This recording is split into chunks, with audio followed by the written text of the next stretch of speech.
Buenas tardes a todos. Les damos la más cordial bienvenida al webinario El posgrado en la educación 4.0 dentro de las primeras jornadas para la transformación digital del posgrado, organizado por la Red Late y Comepo.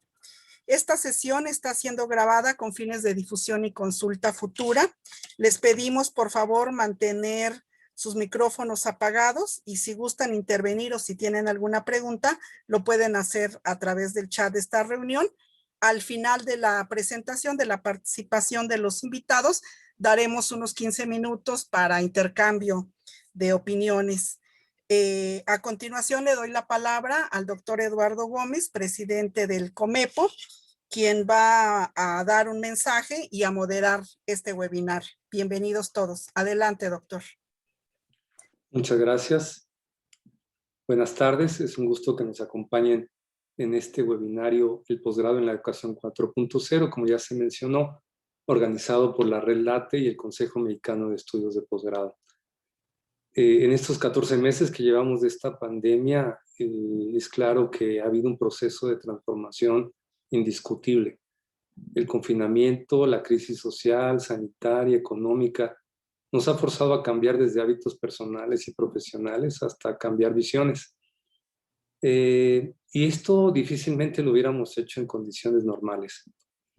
Al reducirse oportunidades, ingresos, al incrementarse la crisis en lo general, pues ha sido necesario que muchas personas, empresas, hayan tenido que innovar, desarrollar nuevas capacidades y competencias como resiliencia, tolerancia, pensamiento creativo, en fin. Aunque hay, digamos, algunos reportes, no hay una métrica precisa que nos diga cuánto ha avanzado la cultura digital en los diferentes países, si ha sido 2 o 10 años. Pero es claro que el desarrollo de nuestras capacidades digitales se ha incrementado en este periodo. En particular en el área educativa, antes de la pandemia, había 2 grandes grupos de oferta académica, la presencial y la virtual, y esta última era principalmente asíncrona. Ahora esta modalidad en línea ha generado interés en varios estudiantes de posgrado principalmente, que han visto la pertinencia de mantener la discusión y convivencia en tiempo real sin tener que gastar tiempo en movilidad. De igual forma, el conocimiento en el uso de plataformas, tanto para la impartición de clases como para la gestión de los programas, la automatización de procesos, serán buenas prácticas que seguramente se mantendrán en un futuro cuando regresemos a nuestras instituciones de forma presencial. Es por eso que es necesario tener un aprendizaje y reflexión continuo en esto que se ha llamado la educación 4.0, y para poder explicar mejor esto, quisiera presentarles a nuestros conferencistas que son expertos en esta área. Primero, quisiera presentarles a la doctora Claudia Marina Vicario Solórzano, que fue quien concibió y fundó la Red Late México en 2014. Actualmente, esta red es una red temática de CONACYT, en donde ella es su responsable técnico y funge como coordinadora de esta comunidad dentro de la Red Nacional de Educación e Investigación administrada por el Consorcio de Universidades para el Desarrollo de Internet, CUDI. Ella es licenciada en Ciencias de la Informática por el Instituto Politécnico Nacional, además de ser maestra en Enseñanza Superior por la UNAM y doctora en Pedagogía también por esta institución, en donde obtuvo mención honorífica con el trabajo Informática Educativa, elementos de una teoría para la civilización del conocimiento. Nuestro segundo conferencista, el doctor José Pedro Rocha Reyes, él es experto en el desarrollo, administración y evaluación de programas de educación superior a distancia, y como resultado de su trayectoria profesional y de su formación académica, pues ha logrado diferentes proyectos y títulos. Es doctor en Ciencias de la Administración por la UNAM y cuenta con un postdoctorado en la Universidad Oberta de Cataluña. Actualmente es el coordinador del Comité de Educación a Distancia de la Red Late México y fue director de posgrado de la Universidad Abierta y a Distancia de México y secretario general de la Universidad Internacional de La Rioja. También nos acompaña como instructor el doctor Víctor Álvarez Casterola. Él es investigador y conferencista invitado en foros internacionales en el campo de la informática, educación e innovación. Él es licenciado en Ciencias de la Informática de la UPIXA del Instituto Politécnico Nacional. Estudió la maestría en Ciencias con especialidad en Administración y Desarrollo de la Educación del propio Politécnico y tiene un diplomado por el IPADE en Alta Dirección e Innovación. Es miembro de varias asociaciones como la Academia de Ingeniería, la Asociación Mexicana de Informática y Computación y de la Sociedad Mexicana de Computación en la Educación. Sean bienvenidos y les cedo la palabra. Muchas gracias. Muchas gracias, doctor Eduardo Gómez, que nos invitas a compartir este foro, que es un segundo momento que tenemos la oportunidad nosotros como integrantes de la Red LATE de estar con Comepo. El año pasado iniciamos este acercamiento y hoy el poder, con tus palabras y reflexión, que a un año se ha movido todo, ¿no? Por ahí mencionaba maestro Víctor que la pandemia no vino a cambiar las reglas, cambió todo el juego, y creo que eso es lo que hoy tendremos que estar reflexionando, en qué momento estamos, hacia dónde pues, van los nuevos escenarios, pero esos nuevos escenarios se construyen a partir de la realidad, a partir de lo que nuestros posgrados en México tienen, ante, pues, como hemos denominado esta charla, el posgrado en la educación 4.0, es decir, responder a esa revolución industrial 4.0 hacia hoy. Ya le estamos contemplando el 5.0 y siempre nos gusta darle un número de avance, pero vamos a darle una revisión, si bien les parece, de poder dar un contexto de los posgrados actualmente con la información que contamos, qué hemos vivido y cómo de una manera desde el área académica, desde lo organizacional, de la parte de operación, de procesos académico-administrativos y con el apoyo de la tecnología, una transformación digital es muy necesaria, que podríamos decir que actualmente algunos posgrados pues ya transitamos porque no había de otra, ¿no? ¿Cómo lo hicimos? ¿En dónde estamos? ¿En dónde tenemos que reforzar?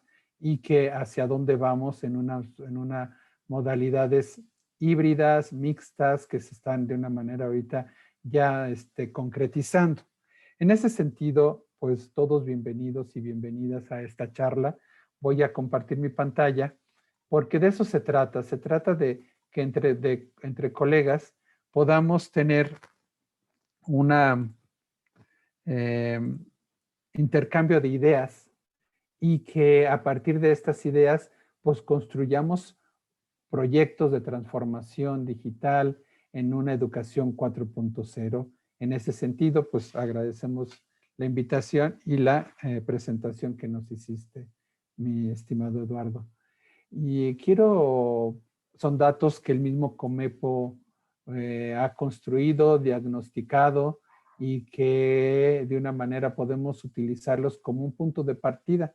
Esta oferta educativa del posgrado en las modalidades, lo acababas de decir, Eduardo, de pues escolarizadas y no escolarizadas, y hoy se abre como diferentes combinaciones, y que esas combinaciones pues hacen de llegar a inclusive, yo visualizo ampliar mi cobertura, fortalecer mi campo de acción con los participantes que actualmente tenemos.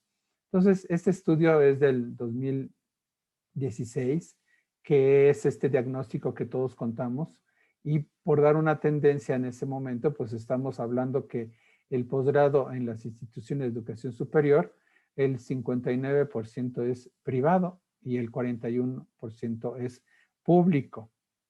Tenemos también que en las modalidades que pues hasta hoy todavía tenemos prevaleciente de los grados académicos en el nivel posgrado, tenemos la especialidad, la maestría y el doctorado. Y tenemos esta gráfica muy representativa donde, más que decirles los números, es lo que nos deja que estamos centrados tanto a la iniciativa pública y privada en el ofrecer el nivel de maestrías, con 63% la pública, la privada un 79% y con menor proporción la especialidad y le seguiría el doctorado, que de una manera, pues estos datos sé que de una manera no son los que hoy podríamos estar manejando, pero sí las tendencias no han cambiado. Y en ese sentido entraríamos a las modalidades, ¿no? Que es donde nos estamos centrando. Y como contexto me gustaría como reflexionar en cuanto al nivel escolarizado, que prevalece o prevalecía, es decir, antes de la pandemia con un 78% pública y privada un 69%. Pero fíjense, el mixto es esta combinación que ya la ley de educación ha podido normar inclusive para los REBOEs, qué niveles y qué porcentajes debe de cubrir para considerarse como mixto. Mas, sin embargo, la área que es susceptible al uso de tecnologías de la educación, pues es el no escolarizado, denominado virtual. Hay diferentes denominaciones que responden mucho al modelo de la institución, la filosofía o el mismo mercado que quieran incidir, pero esto es lo que tenemos registrado en nuestros programas en la SEP, todos públicos y privados. Y vemos que el no escolarizado pues pinta muy poco. Son pocos, pero aún así, estos pocos, vamos a ver ahorita números para poder identificar que dentro de esos pocos, pues hay mínimo que están en el PNPC. ¿Por qué el PNPC es importante para reflexionar? Pues es el Padrón Nacional de Posgrados de Calidad, que de una manera el CONACYT evalúa y tenemos ya una historia de evaluaciones en el cual pues tendrán ciertos beneficios, pero no me voy a centrar en beneficios, sino me voy a centrar el que está reconocido por la institución, que nuestros posgrados estén de calidad, y creo que el COMEPO durante toda su historia ha estado muy vinculado con CONACYT para fomentar estas acreditaciones, principalmente en lo presencial, en lo escolarizado, pero pues desde hace ya 12 años tenemos el marco para los no escolarizados. Miren, este dato lo tomé de la doctora Carmen Trejo, que del Politécnico Nacional, que en el 2018 teníamos 1,685 posgrados no escolarizados. De ese pequeño porcentaje en números, pues obviamente está centrado nuevamente la mayoría en maestrías y especialidades, y miren, un buen número de doctorados. Es decir, sí hay en el mercado, no de una manera, esta oferta que tienen las instituciones tanto públicas y privadas, pero el siguiente dato que me gustaría reflexionar, que a partir de esa cantidad de 1,827, los son escolarizados y 14 solo están en el Padrón Nacional de Posgrados de Calidad, o estaban en ese momento. Es decir, ni el 1% llegaba a impactar estos programas, que podríamos no entrar ahorita a un debate porque no tiene beneficios, porque de una manera no me interesa tenerlos en el programa, en el padrón, pero más sin embargo, a la fecha, si ahorita ingresamos a la página de CONACYT, por posgrados por modalidad tenemos 2,049. Y esos escolarizados son 2,026, pero ya incrementó, esto es algo que es importante resaltar, se incrementó también los posgrados no escolarizados en el padrón a 23. Si hago una comparativa del 2018 al 2021, hubo un incremento de 341 programas, en números redondos, en porcentajes, hubo un incremento del 16%. Esto tiene una tendencia de que la pregunta hoy es cómo va a impactar o cómo ha impactado la pandemia para todo este mercado, para todos estos programas, que todos queremos estar en el padrón. Bueno, ¿por qué? Y que de una manera, pues también esta plática que a través de un posgrado que responda a una educación 4.0 y que estemos construyendo una transformación digital, es porque nos lleva con un eje transversal que es la calidad. En ese sentido, estos 23 programas que sí están en el padrón, pues impacta que el 87% es de maestrías, el 9% de especialidades y el 4% de doctorados. Si recordamos la lámina que nos presentaba la doctora Trejo, pues es que sí hay en el mercado mucha oferta, pero no están en el padrón.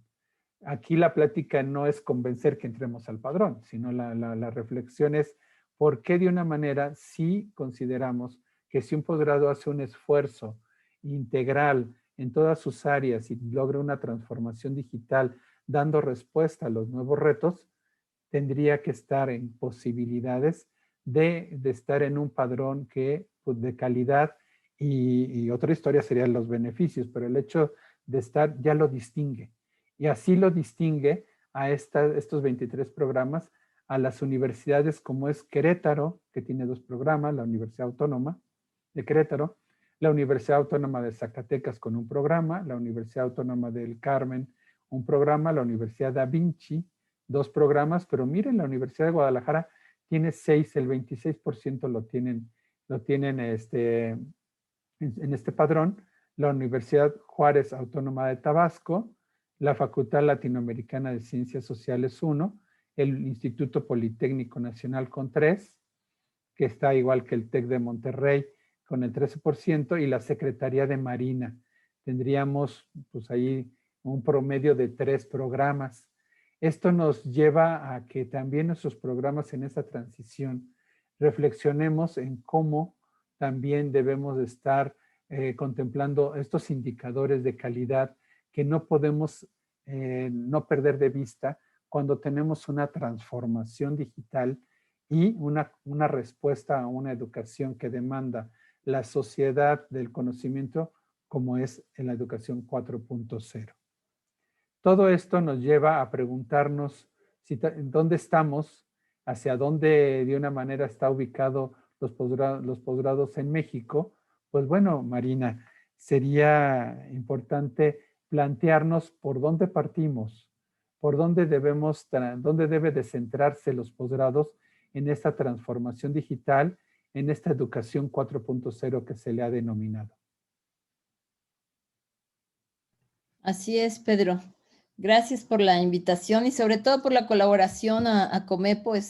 Como dice Pedro, es un año más de colaboración y traemos con este nuevo consejo cosas bien interesantes para compartirles. Y si me ayudas, Pedro, pasando las diapositivas, ¿verdad? Les quiero decir qué cosas han sucedido en este año que ha pasado. Bueno, en realidad ya vamos casi hacia el año y medio. Y nosotros en la Red Late tenemos muchos aliados con los cuales hacemos también colaboración, y uno de estos aliados es sin duda la NUYES. Nosotros desde semanas previas al confinamiento venimos realizando algunos jueves, hoy día dos veces por mes, pero en la parte más aguda del confinamiento lo hacíamos por semana, todos los jueves. Y generamos miles de minutos de grabación donde varias universidades, miembros de la NUYES, estamos hablando de 203, de ahí hay importantes instituciones con liderazgo, estuvieron desfilando sobre cómo le estaban haciendo. Y entonces tenemos como muy clara la película de estos 3 momentos. Una cosa es cuando nos vamos a este encierro y ahorita, que es el tercer momento que ustedes ven, estamos reiniciando, vamos por la tercera sesión del seminario de este 2021, que también es la tercera edición. Y el próximo jueves de esta misma semana los invitamos a ver la presentación de un libro, producto de toda una investigación del año pasado, financiado por el CONACYT.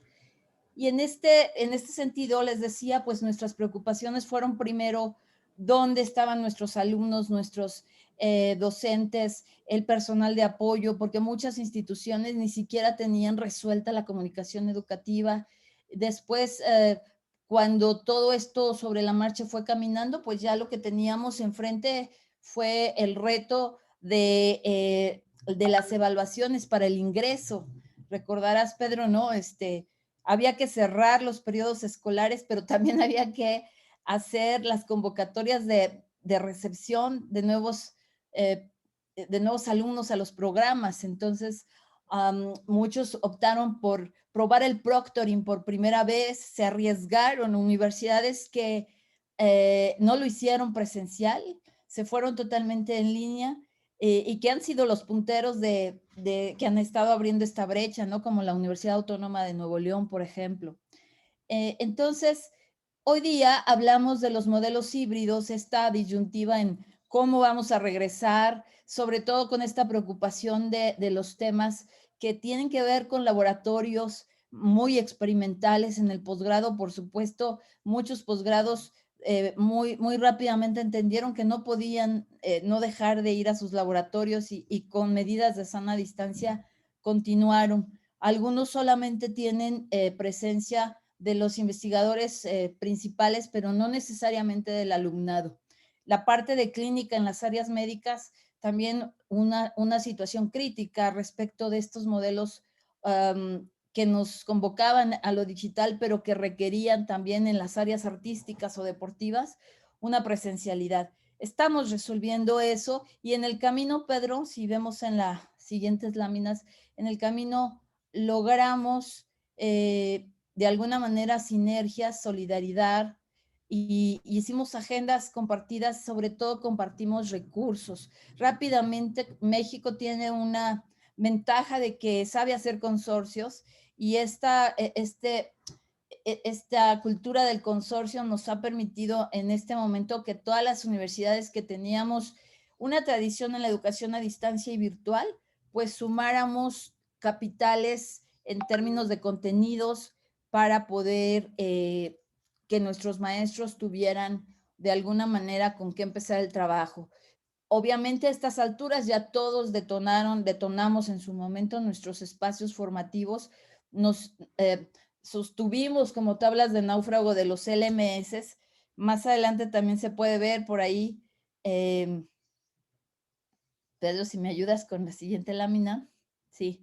Se puede ver qué sucedió en esta intención también investigativa, porque que nos caracteriza en el posgrado. Algunos académicos, miembros de estos consorcios, decidimos hacer una encuesta rápida, y fíjense qué interesante. En la primera foto que tomamos en esta encuesta rápida, que muchos de ustedes y de sus instituciones nos contestaron, resulta que cuando entrevistábamos a los docentes en esa primera foto, pues se ve que hay un alto porcentaje que decía: no, mi institución no tenía preparado nada para hacer frente a la contingencia, mientras que los directivos decían que sí estaban listos, ¿no?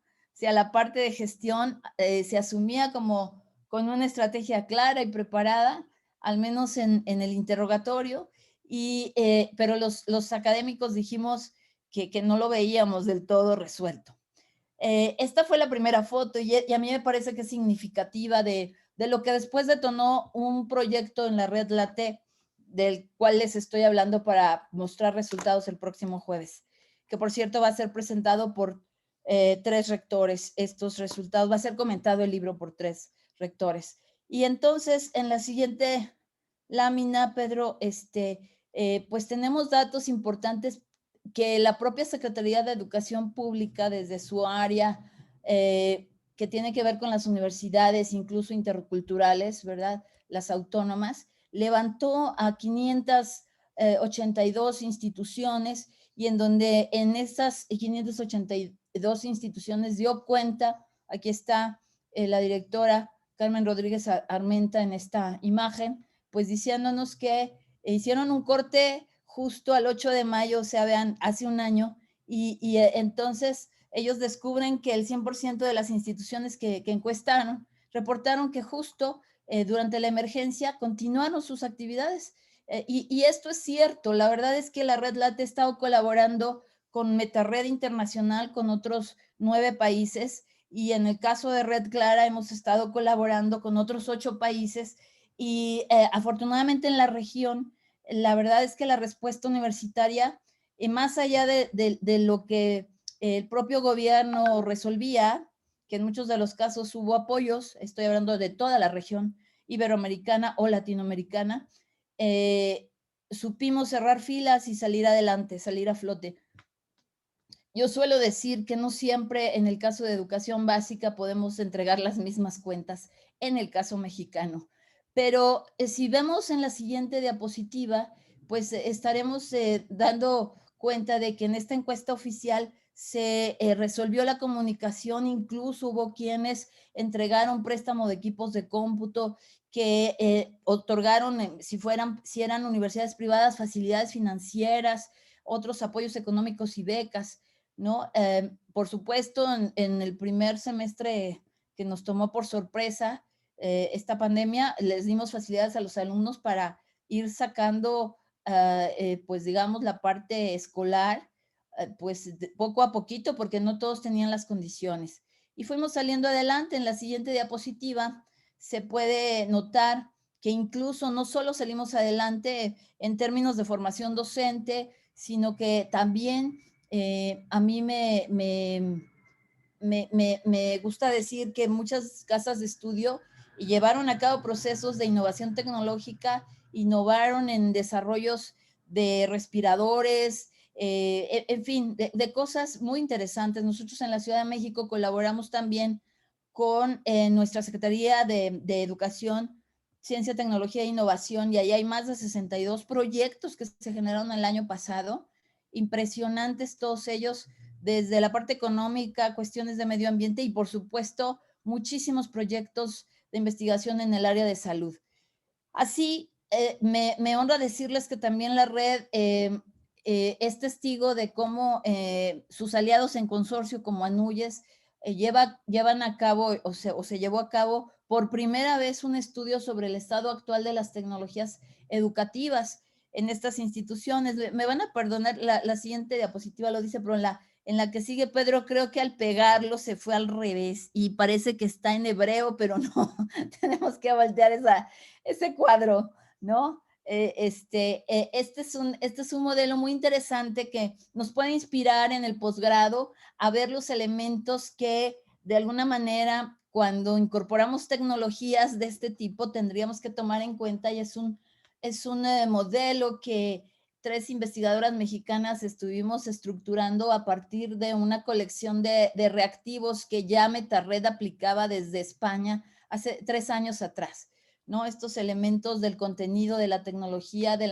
la parte pedagógica, pero también de la gestión de todos estos componentes que para nosotros es muy importante hablar de la gestión de la tecnología educativa. En este momento el posgrado no puede dejar de lado la gestión de la tecnología educativa de una manera racional, de una manera intencionada y sistémica.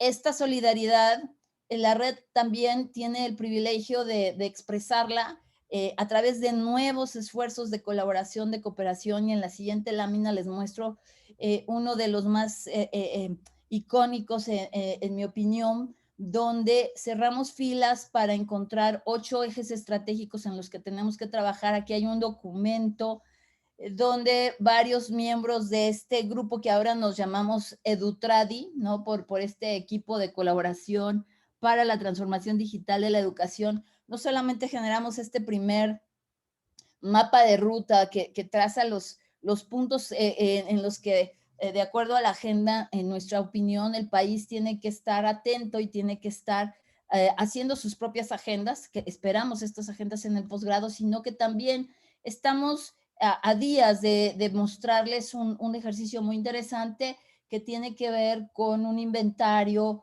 de herramientas por parte de los proveedores. Y así, Pedro, amigos, Eduardo, todos los colegas que nos escuchan de Comepo, regresando a algunos de los datos que ANUYES recabó, porque no tenemos ahorita actualizado una estadística solo del posgrado que se hace tan necesaria, pero vean cómo en esta foto que saca la ANUYES del estudio del estado actual de la tecnología educativa, observamos que de los encuestados el 82.4% usaba sus LMS. Entonces, además, pues también en la siguiente lámina, algo que nos deja pensando es que nos asumimos en las instituciones de educación superior como con un compromiso, como les decía hace rato, con la innovación, ¿no? Y no obstante, perdimos un poquito la brújula porque la emergencia, la contingencia nos puso a sacar a flote nuestro barco, pero retomando el rumbo, pues teníamos pendiente para la educación 4.0 muchos temas, como en la siguiente lámina se nota que quedaron pendientes, ¿verdad? Como este del blockchain, ¿no? Entonces, preguntarnos si en el blockchain estamos aportando ya algo, recordar que íbamos hacia estos temas, es algo que debemos recordar en forma de gestión. Y esto además resuena con otro estudio que recientemente se hizo, que se ve en la siguiente lámina, inspirado en esta propuesta que tiene la Comisión Europea, ¿no? Sobre las competencias digitales docentes en términos de una autoevaluación, que justo me toca comentarles que estamos ahorita analizando más de 52,000 registros de toda la región iberoamericana, y algo que nos está sorprendiendo, ya verán la publicación, algo que nos está sorprendiendo, que en general de esos 50 y tantos mil registros, prácticamente todos estamos en un nivel intermedio de habilidades digitales, por lo menos en percepción, que yo confío mucho en esta percepción porque los maestros somos muy críticos, muy críticos, y las variables que se mide o que en las que hacemos el autodiagnóstico, son variables que incluso implican a las facilidades que nos da nuestra institución. Y ya para ir cerrando, Pedro, amigos, tengo estas otras láminas que nos convocan a revisar toda esta producción científica que como posgrado a lo largo y ancho del mundo, del planeta, y particularmente me gusta mucho referirme a la región a la que pertenecemos, la latinoamericana, la iberoamericana, ¿no? Estamos midiendo, nuevamente refiriéndome a este estudio, donde podemos ver cuáles son estos temas que de alguna manera nos ocuparon en la formación de nuestros maestros el año pasado. Y esto es significativo porque esas habilidades digitales docentes, si las contrastamos contra esta oferta formativa, pues tenemos de alguna manera estos saberes prácticos y teóricos que aplicamos en el aula. Si no todos, algunos lo hicimos. Finalmente, les decía, yo tengo dos preocupaciones y con esto ya le doy la palabra a Víctor, que por un lado, Pedro, se centran en estos consorcios que también son muy populares y que atrapan a nuestros aspirantes a los propios posgrados, por supuesto que vienen de las licenciaturas, ¿no? Este consumo de contenidos de ofertas como Coursera, edX o ahí les pongo otras ofertas internacionales que compiten con nuestros posgrados nacionales, aunque los nuestros estén en PNPC. Y esto es muy importante porque en la última lámina, si nosotros leemos los temas que más se compraron, por ejemplo, en Coursera o en este tipo de MOOCs, pues resulta, decía una amiga con mucho enfado, decía, ahora resulta que Coursera tiene nuestra numeralia, ¿no? O sea, quien sí tiene estas estadísticas son ellos. Y esto nos obliga a cerrar todavía más estas filas, a cuidar más estas tradiciones académicas rigurosas de nuestras disciplinas y nos debe dejar pensando que no es suficiente con incorporar tecnología y apostarle a una agenda de transformación digital. La carnita, ¿no? El qué y el para qué también es muy importante. Gracias, Pedro. Gracias, Marina. Tú nos acabas de dar toda esta transición y que yo creo que estos organismos, el poder mapear, cuestionar, representar en datos y que esto nos lleve a poder tener una transformación digital es fundamental, porque un posgrado no puede caminar aislado una institución universitaria, sino es a través de dando respuesta a la que de una manera hemos vivido a esta pandemia, pero que nos hizo mover en situaciones también que no teníamos información. Y un área que no podemos dejar de perder de vista y que es también muy de impacto son todos los procesos de un campo digital, de una área que ofrece servicios digitales. Si hablamos de una transformación digital en lo académico, en toda esta transición en modelos híbridos, no podemos dejar por separado los procesos administrativos y académicos que debemos de prevalecer. Y aquí en esta lámina tenemos que reflexionar cómo, como tú decías, Marina, pues teníamos que cerrar y teníamos que abrir un nuevo ciclo, ¿no? ¿Cómo? Como podíamos, con las herramientas que teníamos, pero no podemos ver hoy y visualizar un posgrado que no tenga digitalizado su convocatoria, que no tenga digitalizado su proceso de admisión, donde se tenga que recabar, visualizar los documentos que pide el mismo posgrado, que en un futuro los originales se tendrán que entregar a la SEP en el tiempo que corresponda. Pero no podemos dejar de no detenernos. Yo sí he observado que hemos avanzado como hemos podido, pero tenemos que hacerlo de una manera digital, donde todos estos documentos estén de una manera seguros y que nos den certidumbre para poder darle la bienvenida a nuevos integrantes a nuestro posgrado. Esos exámenes, esas entrevistas, ¿sí? Todo esto en la forma digital que garanticemos pues que sea la autenticidad, que sea de una manera los conocimientos que el posgrado está pidiendo, los proyectos de investigación o qué sé yo. Todo esto también tendremos que seguir en la permanencia, en la firma digital de actas, en todo el seguimiento de nuestros estudiantes, que ahorita también los que van terminando pues van a requerir un proceso de titulación, de graduación, según la institución, pero todo esto nos tendría que agilizar. Yo todavía observé en algunas instituciones que el profesor tenía que ir, y tenía que ir porque no había otra forma más que firmar cuando de una manera se tendría otras formas de una firma digital. Pero también he visto cómo se ha transformado. Este proceso también es importante que lo contemplemos para que nuestros posgrados y nuestros profesores, así como les exigimos entrar, dar y prepararse en estos ambientes, tenemos que ser recíprocos en estos servicios. Y la salida, más que la graduación o la fiesta, sino el examen de grado. Inclusive sumémosle aquí los servicios sociales, ¿no? Que tenemos que estar procesando durante el proceso, si es licenciatura. Claro, me fui a licenciatura, el posgrado no tiene el servicio social, pero tiene los exámenes de grado o algunas prácticas que se requiera para poder en sitio o en alguna movilidad. Y esto nos ha llevado a beneficios que, como menciono, poder tener esa movilidad o esa internacionalización que siempre el posgrado es su característica y su fuerte al respecto. En pocas palabras, si no entramos en lo organizacional, estos son pequeños ejemplos que se deben de contemplar, que se están trabajando, pero a la luz de 3 elementos. Debemos de darle seguridad en la información que tenemos desde un documento, desde una calificación, de un examen de grado, con un servicio cercano, un servicio tanto para alumnos como para profesores y el personal administrativo, que en esta cultura digital sea procesado adecuadamente y que sea siempre en un incremento, en una mejora, desde un cobro y nunca llevarlos o tenerlos que hacer que vayan a la ventanilla 8.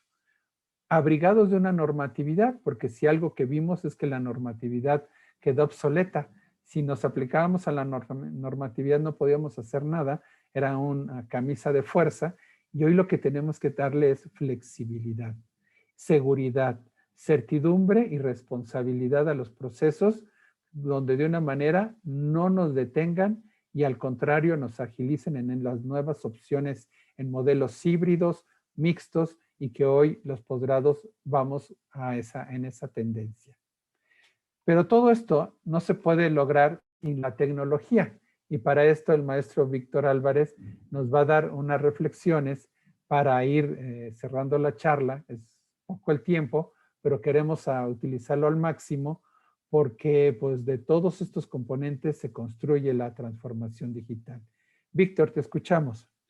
Gracias, buenas tardes para todos. Una vez más también agradeciendo la invitación de trabajar aquí con ustedes. Comenzaré con algunos datos interesantes de un estudio de Deloitte que me parece que son impactantes y que derivado de esas cifras tiene mucho que ver con la parte de tecnología, como bien lo comentaba el doctor Pedro en un momento. Resulta que derivado de la pandemia, de esta crisis sanitaria, se aumenta en un 60% la búsqueda de trabajo remoto. Es decir, no solamente experimentamos todos el trabajo en casa, sino que ya vimos algunas de las bondades y beneficios que este da gracias a los medios que estamos utilizando. Y resulta que se incrementa de manera muy importante la búsqueda de trabajo remoto, tanto los ofertantes de las empresas que ya están empezando a dar cuenta que este tipo de cosas les son de mayor beneficio en el trabajo a distancia, y los que nos quedamos a trabajar en casa también nos dimos cuenta de los beneficios que podremos encontrar en ella. Por esto es un incremento importante. También el 50% de esta generación, estamos ahorita prácticamente los que están entrando a trabajar son la generación millennials, bueno, algunos ya estaban trabajando, y junto con los centennials, que inclusive en algún momento se les llama también migrantes digitales. Esta generación busca flexibilidad en horarios y la oportunidad de hacer más home office, trabajo en casa. El COVID se convirtió en el principal disruptor de la transformación digital. Vimos, valga la expresión, perdón por comentarlo de esa manera, pero los que nos dedicamos a las áreas tecnológicas, vimos que el COVID y esta crisis sanitaria fue un disparador, fue un disruptor de transformación digital, aceleró los procesos de transformación digital de nuestras instituciones y de la mayoría de las organizaciones. En donde nosotros habíamos trabajado durante 2 o 3 años en un plan de transformación digital para nuestras propias instituciones y que se había venido postergando porque se consideraba que no era un tiempo adecuado para hacer este tipo de actividades. El COVID vino a acelerar ese proceso y simplemente lo que hicimos muchos de nosotros es echar a andar lo que teníamos planeado, lo que ya de alguna manera lo habíamos anticipado, y pudimos trabajar de una forma mucho más rápida para poder atender esta contingencia sanitaria. Y por último, el 79% de las empresas va a mantener el trabajo remoto. Justamente a unos días en el cual se ha avisado, en el caso de las instituciones educativas, se ha avisado que ya va a haber un regreso en actividades académicas. Se ha dado la fecha del 7 de junio, por lo menos en la Ciudad de México. Pero hay ahora una enorme resistencia a regresar a las oficinas, a regresar a las instituciones educativas. Y estamos hablando que este estudio todavía fue un poco antes de dar este aviso, fue a principios de año, donde la mayoría quiere seguir trabajando, quiere seguir haciendo trabajo en casa. Y seguramente también nos va a obligar a modificar esta estructura, pero también inclusive a poder convertir este trabajo o poder consolidar el trabajo remoto, tal vez adecuando y corrigiendo los errores que regularmente estábamos teniendo a principio de este proceso. En fin, la tecnología se convirtió en un aliado para integrarse a la nueva normalidad. La siguiente, por favor. En ese sentido, la propia contingencia sanitaria nos obligó a reflexionar sobre ciertas cosas que inclusive vuelve a ser vigente en este momento. Lo habíamos dejado pasar, estábamos un poco ya acostumbrándonos al trabajo en casa, pero resulta que ante este aviso de retorno vuelve a ser vigente estas reflexiones, como por ejemplo, ¿qué haremos para hacer lo que normalmente hacíamos, ¿no? Y ahora que ya aprendí a hacerlo a distancia, ahora hay que reaprender o inclusive tratar de consolidar los beneficios que hicimos en el trabajo a distancia para reincorporarnos a la actividad en teoría presencial. También nos hace reflexionar sobre si todo lo que hemos hecho durante este año fue efectivo y tenemos un plan ante desastres que no teníamos contemplado en este sentido, aunque había alguna experiencia hace algún tiempo cuando hubo ya una contingencia sanitaria que no fue tan grave, fue más o menos una ausencia de un mes, pero no aprendimos en ese momento. y entonces también reflexionar si ya tenemos el plan de continuidad académica o el plan de continuidad de actividades ante desastres de este tipo que vimos que ya es una realidad. Después, la otra pregunta es, ¿cómo puedo hacer un cambio mental derivado de esta contingencia? Otro aspecto interesante que la propia tecnología provocó, que inclusive en algunos casos se considera ya ciertas adicciones digitales derivado de esto de que estamos constantemente frente a una pantalla que se ha convertido ya en adicciones y que requiere un tratamiento psicológico. Tenemos que ver ahora cómo podemos tratar ese tipo de padecimientos que se generó a través de esta pandemia. Y por último, si es claro, en este momento para nosotros, si es clara la diferencia entre teletrabajo y trabajo en casa. De acuerdo al marco de referencia que se viene trabajando, el teletrabajo no es nuevo, el teletrabajo ya tiene mucho tiempo atrás. Pero se hablaba de que en este momento, de la contingencia, estábamos haciendo teletrabajo. Pero hay una diferencia muy importante en teletrabajo y lo que estamos haciendo ahorita que se llama trabajo en casa. Eso provoca, como ya lo comentaba el doctor Pedro, en cambios en la parte de normatividad, que son cambios importantes. Hay unos avances en este momento, pero todavía no se ha consolidado esos cambios en la normatividad. En esta última reflexión, tenemos que evitar las actividades presenciales, no haciendo exactamente lo que hacíamos con la tecnología. Lo primero que pasó, que es una diferencia importante entre teletrabajo y trabajo en casa, lo que hicimos es lo mismo que hacíamos de manera presencial, cuando fuimos a casa lo quisimos hacer igual con la tecnología y eso provocó una gran cantidad de errores. En este momento tenemos que trabajar en una transformación disruptiva para este siguiente proceso. La siguiente, por favor. Aquí vale la pena mencionar, hay un autor que me parece muy interesante que se anticipó a cosas como la pandemia y sacó su libro que es Nassim Nicolás Taleb. Ya en 2013 se anticipaba, no una pandemia de este tipo, pero se anticipaba a este tipo de cosas con su libro Antifragilidad y las cosas que se benefician del desorden.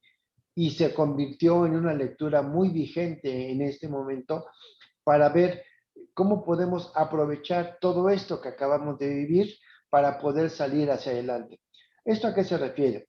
La pandemia se convirtió en un elemento fundamental para reactivar y mantener las actividades sustantivas. En principio, esa fue la primera etapa. Con estos aspectos, se consideró primero el factor de resiliencia. Aquí vale la pena entonces hacer la diferencia entre resiliencia y antifragilidad.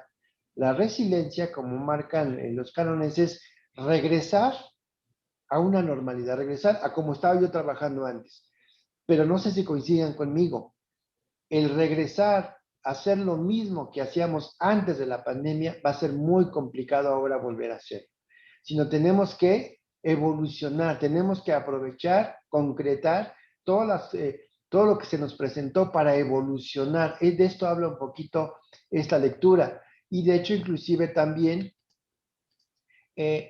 hizo, a partir de este proceso mundial que se generó derivado del COVID, el Banco Interamericano de Desarrollo hizo ciertos análisis y ellos hablan justamente, también inclusive un poco en este libro, se habla sobre 3 fases fundamentales en todo este proceso de desarrollo.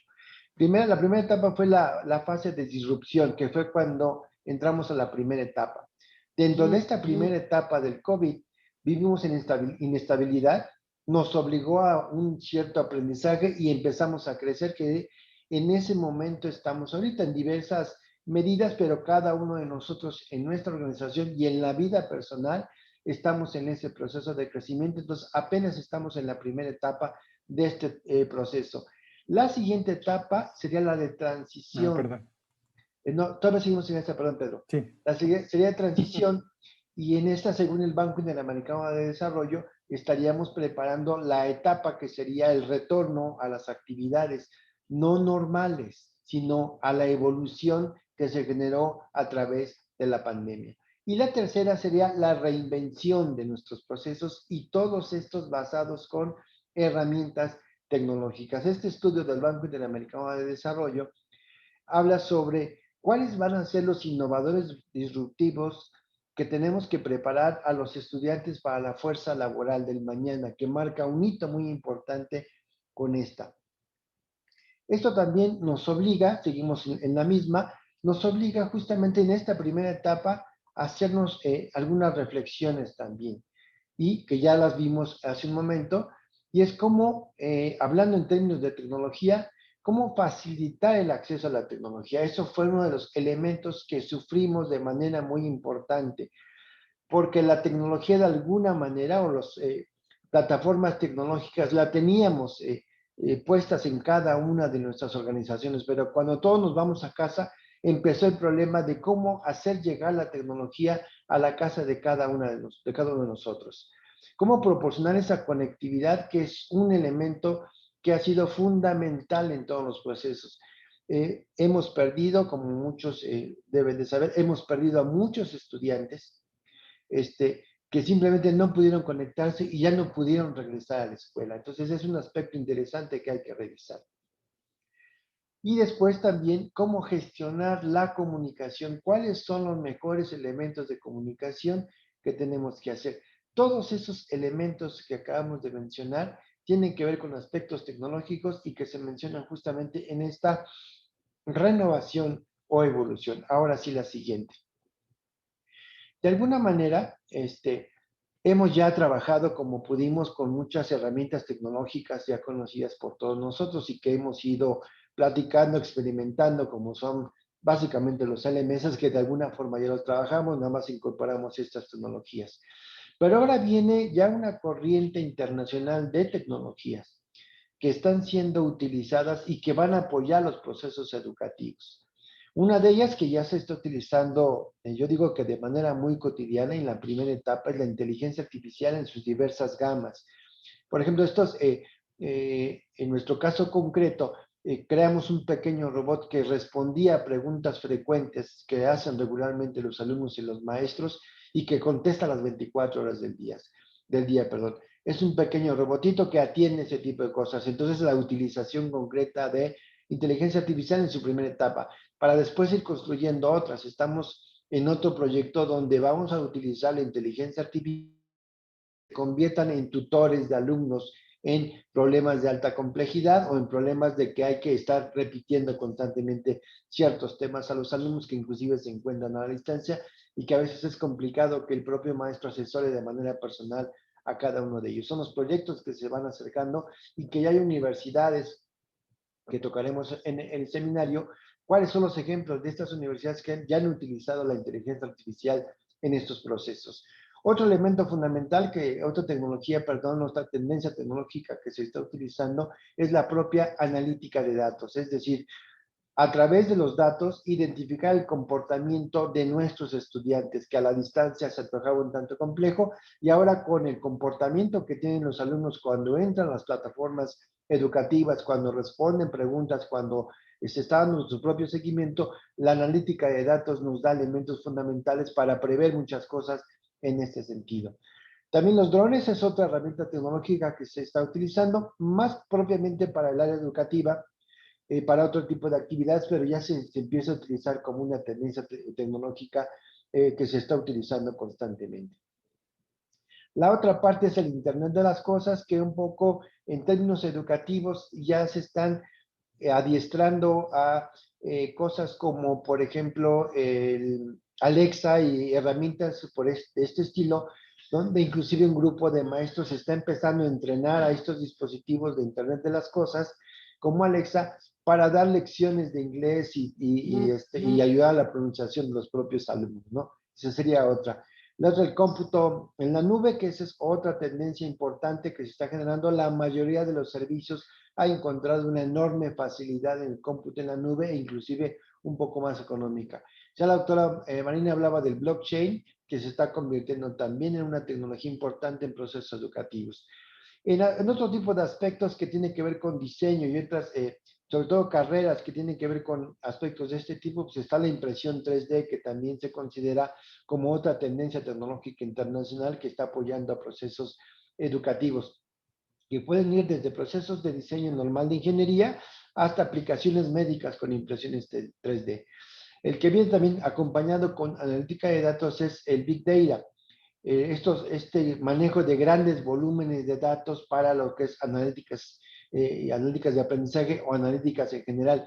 De hecho, el Big Data y analítica de datos ha ayudado en estos procesos de pandemia a la interpretación y reflexión sobre los resultados de las vacunas a nivel mundial, donde hay intercambio de información masiva a nivel mundial y que ha ayudado a poder anticipar ciertas cosas con lo que está pasando con las vacunas. Se vuelven mucho más de mayor utilidad los cursos MOOC, los cursos masivos para el aprendizaje de los alumnos, y ya muchas universidades están volteando a ver una vez más y de forma más intensiva a este tipo de cursos, los MOOC. El supercómputo que ya también se empieza a utilizar y que en principio para algunas universidades podríamos decir con grandes recursos puede tener supercomputadoras. Ahora ya las empresas están con este cómputo en la nube, están apoyando a universidades a hacer este procesamiento de información para investigaciones. Y por último, en la rama médica, la bioelectrónica. Pero también en este mismo estudio, la siguiente, por favor. En ese mismo estudio hablan de tecnologías y prácticas emergentes, que es decir, es la integración y conjunción de varias tecnologías para poder poder apoyar, en este caso, la educación. Ya habíamos hablado de la analítica de datos para el seguimiento de estudiantes, es una práctica ya que se está generando en muchas universidades a nivel mundial. Están las tecnologías de aprendizaje adaptativo, donde es la consolidación de la parte tecnológica con procesos pedagógicos para poder hacer este aprendizaje adaptativo, que sería básicamente como las propias herramientas de aprendizaje o diseños de aprendizaje ayudan a que el aprendizaje se pueda adaptar al aprendizaje de cada uno de los alumnos. Viene la elevación del diseño instruccional, que sería una modificación del diseño instruccional que va acompañado de la parte anterior de tecnología y aprendizaje adaptativo. Tenemos también otro tipo de herramientas que están siendo muy llamativas en los procesos de educación, y es la realidad extendida. Esta entendida por realidad virtual, realidad aumentada, realidad mixta, y lo que ahora está saliendo como realidad háptica. ¿Qué sería? Esta última tiene que ver con los procesos de sensaciones con guantes que me ayudan a tener sensaciones en las manos, y ya le da una realidad diferente a las que ya hemos mencionado. Están también en la otra parte en que muchas universidades están trabajando de manera cooperativa, son los recursos educativos abiertos, es decir, trabajar en colaboración para generar recursos educativos para que todos los estudiantes de muchas universidades los puedan ocupar. Y por último, también ya hablamos de la inteligencia artificial y una rama de estos que es el machine learning o aprendizaje, también conocido como aprendizaje profundo. Eso es lo de las cosas que platicaríamos dentro del seminario, Pedro.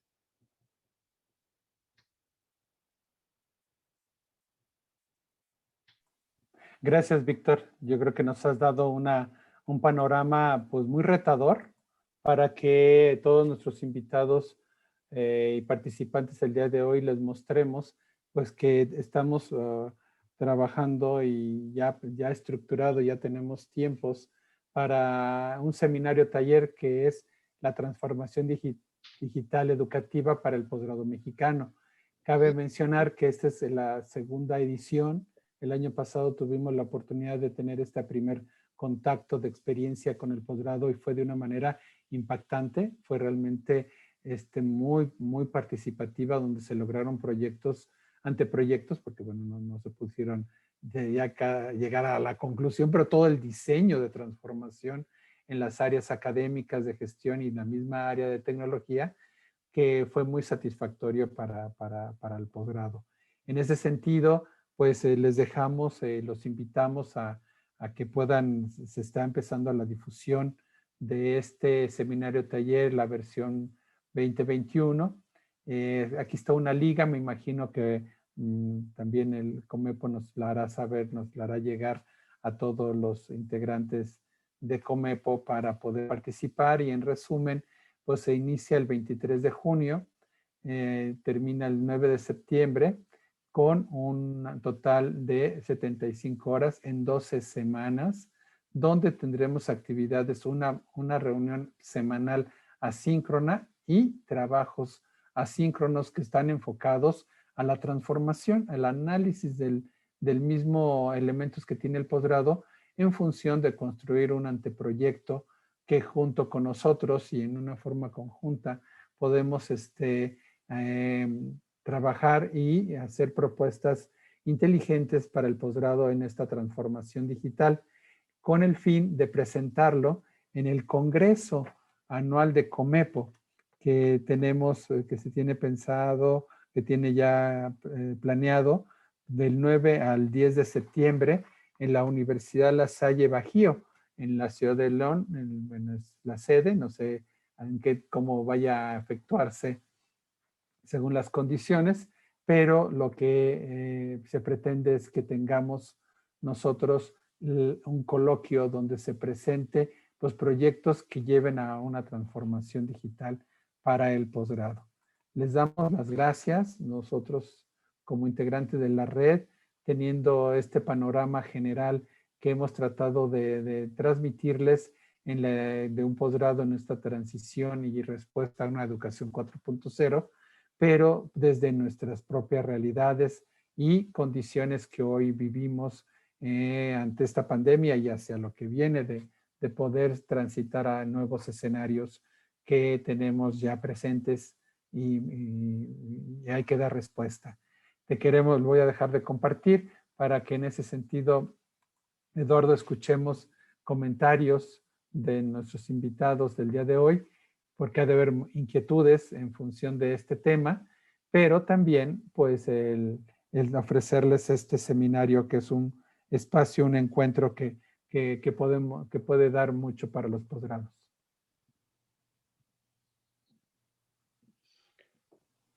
No sé si haya alguna duda, comentario, inquietud sobre lo que nuestros conferencistas impartieron. Como comentábamos al principio, pues ha habido muchos cambios en este periodo y pues no sabemos exactamente si tenemos nosotros que inventar, innovar o también colaborar con algunas instituciones que ya tienen, digamos, experiencia o desarrollo de buenas prácticas. Ojalá puedan consultar toda la información que les compartieron en el chat, que compartió Marina, desde libros, documentos, en cada uno de los sitios, tanto de la red LATE como del Comepo, seguirán apareciendo tanto actividades como documentos, conferencias, videos, que de alguna manera buscan este fortalecimiento del posgrado.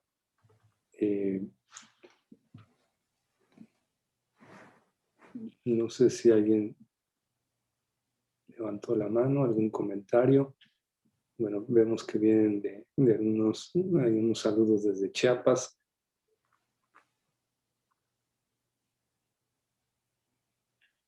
Por los nombres de los participantes, bueno, vemos que son de diferentes instituciones, ¿sí? Y bueno, reiterarles esta invitación, o sea, de todo lo que ofrece tanto la Red LATE como el Comepo, pues está este último taller, que ya de manera pues más detallada, con más tiempo, con mayor información y elementos, se comparte pues metodologías que les pudieran permitir a los coordinadores de programas o simplemente, no necesariamente programas académicos, también programas de capacitación, de educación continua, que pudieran integrar, digamos, estas buenas prácticas. Bueno, también saludos de una de nuestras sedes, de la Universidad La Salle Saltillo, de la Universidad de Sonora.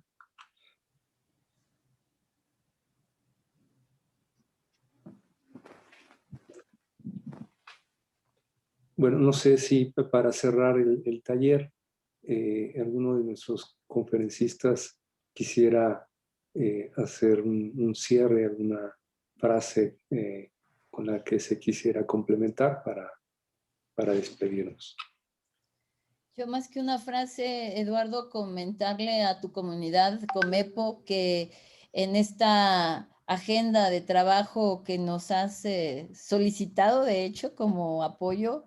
Pueden esperar que en breve les vamos a dar este año una serie de ofertas de espacios de formación, de dinamización, que les puede sorprender y que está basado en toda una investigación que ustedes realizaron sobre las necesidades que la membresía, entiendo, les pidió. Y no quiero decir de qué va a ir para dejarlos picados y estén atentos a las redes sociales de Comepo, ¿no? Porque poco a poco iremos sacando esos espacios de reconversión de talento, porque al final todos somos unos talentos que estamos en proceso de reconversión, que ustedes a través tuyo han sido solicitados a la red. Muchas gracias, Marina. Y ciertamente esta oferta que se está diseñando responde a las inquietudes y necesidades de las instituciones asociadas al Comepo que contestaron este cuestionario. Como ya se mencionó, en nuestros sitios aparecerá esta oferta. De igual forma, en el registro que se puso en el chat, los que les interese mayor información, como ya se mencionó, ahí estará, les mandaremos la liga de la grabación de esta sesión, por si quieren volver a escucharla o compartirla con algunos colaboradores, ¿no? Bueno, hay mucho que leer del libro, documentos, informes. Creo que nos llevamos mucha tarea para reflexionar sobre este objetivo de todo lo que podemos hacer para hacer una transformación digital del posgrado, tanto para las modalidades presenciales como no presenciales. Y obviamente una de las grandes conclusiones, como ya también lo mencionó Víctor, es que tratamos de hacer lo mismo de lo presencial a lo virtual y desperdiciamos muchas oportunidades de optimizar, de automatizar, sistematizar, de reflexionar sobre aprovechar mejor la tecnología. Entonces, bueno, es muy importante esta autoformación porque pues evidentemente no estábamos preparados, no había una capacitación para responder de forma inmediata a todo lo que se nos presentó. Y bueno, desgraciadamente el escenario a futuro es que este tipo de pandemias se pueden repetir y las instituciones tienen que tener un plan de contingencia, un plan que aproveche todo lo que se dio en los desarrollos, la visión de la internacionalización, que es muy importante, porque ahora al estar todos en casa ya realmente no hay una barrera económica que nos separe de poder colaborar con otra institución. O sea, es lo mismo colaborar con mi compañero de trabajo que con alguien en alguna otra parte del mundo. Entonces, bueno, no sé si hay algún otro comentario. Víctor, Pedro, tenemos una mano levantada. Por favor, el maestro Ricardo Antonio Sarmiento. Buenas tardes, ¿me escuchan? ¿Se escucha bien? Escuchamos bien. Doctor, buenas tardes. Un cordial saludo a todos los colegas, maestros, doctores de aquí de Chiapas. Comparto una experiencia muy bonita. Yo el año pasado participé en este diplomado, una excelente experiencia laboral y académicamente. Pues solo comparto una alegría que el apagón de la educación a distancia ya se quedó. El COVID no se va a ir, ya se quedó también. Pero usted, como me comenta, las universidades tienen que prepararse para ese nuevo cambio de educación, ¿sí? Los nuevos paradigmas, las nuevas buenas prácticas, ¿sí? Y el objetivo en este curso que van a hacer para este año es crear anteproyectos y enhorabuena a los doctores que se va a iniciar en esta segunda versión de este doctorado, en este diplomado. Un fuerte abrazo y felicidades. Gracias, Ricardo. Un gusto escucharte. Muchas gracias por la promoción y nos da gusto que un exalumno de este taller pues nos comparta pues lo que le ha servido esta experiencia. No sé si hay algún otro comentario. Bueno, algún otro comentario de cierre para nuestros... Si me da la oportunidad, Eduardo, yo considero, y en la línea de que inspira Ricardo que vivió la experiencia, es poder tener, es un trabajo de equipo, de los posgrados, donde de una manera pues, es concretizar lo que se ha hecho, pero en una mira, como tú mencionas, de poder tener una transformación al mismo proceso de la institución del posgrado, pero que dé resultados concretos. Eso es algo que pretendemos que en el seminario se lleven, que ese anteproyecto en la creación de un nuevo programa o la transformación de presencial, que hoy con esta transición pudiéramos ser mucho más sensibles, pero también va la línea de calidad, también va la evaluación, también van los productos, los materiales, van las plataformas, estas tendencias que a mí siempre que habla Víctor yo aprendo mucho, cada vez nos trae algo nuevo y nuevo en el sentido de cómo transformar esta tecnología en ser útil, y el posgrado es el punto de lanza de la institución que debe permear después a los demás niveles. Entonces, yo espero que esta conferencia llegue a más posgrados y que tengan la oportunidad de poder vivir esta experiencia. Muchas gracias, Pedro. Y bueno, para terminar, este reto que estamos viviendo de la transformación digital nos lleva a un modelo de flexibilidad muy importante que puede incorporarse con otros modelos, ¿no? Como lo hayamos mencionado, estas microcredenciales, o sea, pueden combinar cursos que de alguna forma pueden ser en línea con modelos de pequeños cursos que se van integrando y que el alumno puede tomar e ir especializándose en una maestría, que anteriormente esto era muy costoso para instituciones donde no tenían una matrícula tan grande. Entonces, bueno, se abren muchas opciones que valdría la pena que ustedes reflexionen, que se den la oportunidad de dedicarle tiempo a aprovechar esta situación que estamos viviendo, y pues en la medida que innovemos, que hagamos nuevas propuestas, pues evidentemente daremos un paso muy importante en nuestras instituciones para mejorar la calidad de nuestro programa. Y bueno, sin más, muchas gracias por su presencia, su participación. Muchas gracias a nuestros conferencistas, a nuestros asistentes, por darse la oportunidad de que aprendamos juntos en esta transformación digital. Que tengan buena tarde. Gracias. Muy buena tarde a todos. Buena tarde a todos. Gracias por la invitación. Buenas Gracias. tardes. Gracias por la invitación. Gracias.